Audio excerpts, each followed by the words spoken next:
On the morning of his 40th birthday, Michael woke up before the alarm. It was still dark. No noise, no movement, just the soft hum of the refrigerator somewhere in the house. He stared at the ceiling.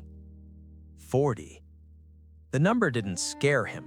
What scared him was the absence of feeling. He expected something. A wave of gratitude, pride, reflection.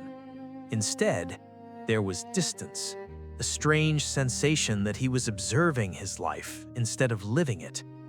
He had a thought he had never allowed himself to complete. If this is my life, why does it feel borrowed? Have you ever reached a milestone and felt nothing? Not sadness, not joy, just a quiet misalignment you can't explain. Michael had done everything right. Good grades, practical degree, a stable, respectable career. He wasn't reckless, he wasn't impulsive, he was disciplined. At 22, when his friends talked about startups, travel, creative risks, he chose the secure job. Build something solid first, he told himself. At 25, he wanted to apply for a position abroad. It felt exciting, uncertain, alive. But his father said, "Stability matters. Don't gamble your future." So he didn't. At 28, he chose the promotion that paid more over the role that inspired him. "It's smarter," he repeated. At 30, he made a quiet promise. "I'll focus on what I truly want later." Later. Later became 5 years, then 10, and slowly, without noticing, Michael became excellent at meeting expectations. He learned how to speak confidently in meetings, how to manage teams, how to negotiate, how to project certainty even when he felt none. He became dependable, reliable, impressive. People respected him. But admiration can be a cage if it's built on a version of you that isn't fully real.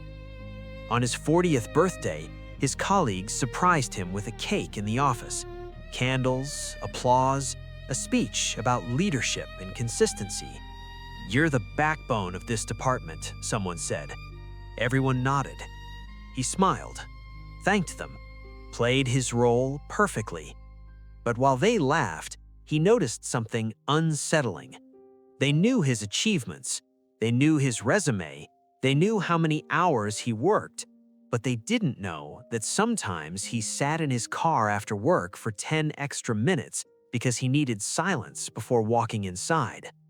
They didn't know that sometimes he imagined what his life would look like if he had chosen differently at 25. They knew the functional version of him, not the wondering one. That evening, at home, his wife and kids had prepared dinner. There were balloons, a banner that said 40. His daughter ran toward him. "Dad, are you excited?" He hesitated, just for a second. Then he smiled. "Of course." They ate, they laughed, they cut another cake, and for a few hours he convinced himself he was fine. But later that night, after everyone was asleep, he stood in the bathroom alone. He looked in the mirror, not critically, not angrily, just honestly. He tried to see the 20-year-old version of himself in that reflection, the one that stayed up late sketching ideas, the one that talked about building something meaningful, the one that said, "I don't just want to make money, I want to make something that feels like mine." He could barely recognize him. And then the real moment came. The next morning, his son asked him a simple question while eating breakfast. "Dad, do you like your job?" Michael froze. It wasn't accusatory, it wasn't dramatic, it was innocent curiosity. He opened his mouth to say yes, but something inside resisted. His son watched him carefully. Michael finally replied, "It's good." His son nodded slowly. "I want to do something I love when I grow up." The sentence was light, casual, but it hit like a crack in glass, because Michael realized something terrifying. He had spent years teaching his children to follow their passion, while silently abandoning his own. And children don't learn from what you say, they learn from what you model. For the first time, his dissatisfaction wasn't just about him, it was about the example he was becoming. A week later, while cleaning out an old drawer, he found a notebook, dusty, worn. Inside were ideas, business concepts, sketches, plans for something creative and independent. His handwriting was messy, but alive. There was one sentence underlined 2 times. "I don't want to wake up at 40 and feel like I settled." He sat down. 40. He hadn't failed. He had succeeded. That was the problem. He had built a life optimized for security, not for truth. He realized the most painful thing wasn't that he chose wrong, it's that he stopped asking himself what he wanted. He had outsourced his decisions to logic, to expectation, to fear disguised as responsibility, and he had done it so gradually that it felt normal. Michael didn't quit his job. He didn't make a dramatic announcement.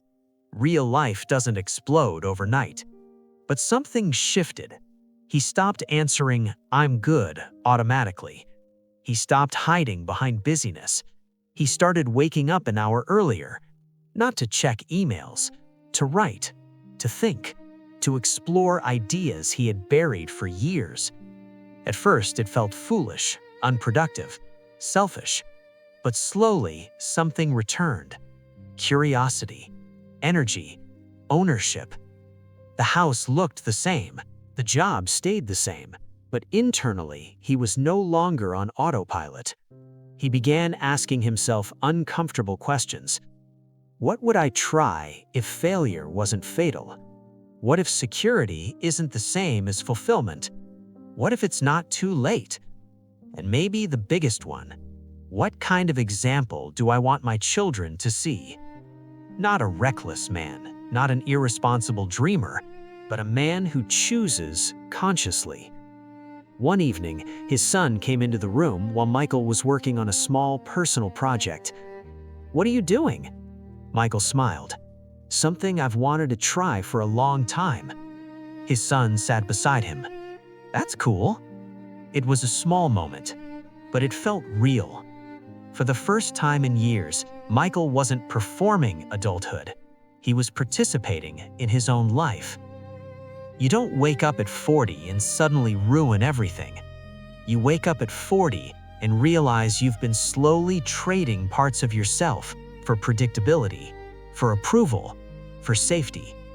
And safety is seductive because it doesn't hurt, it just quietly replaces possibility.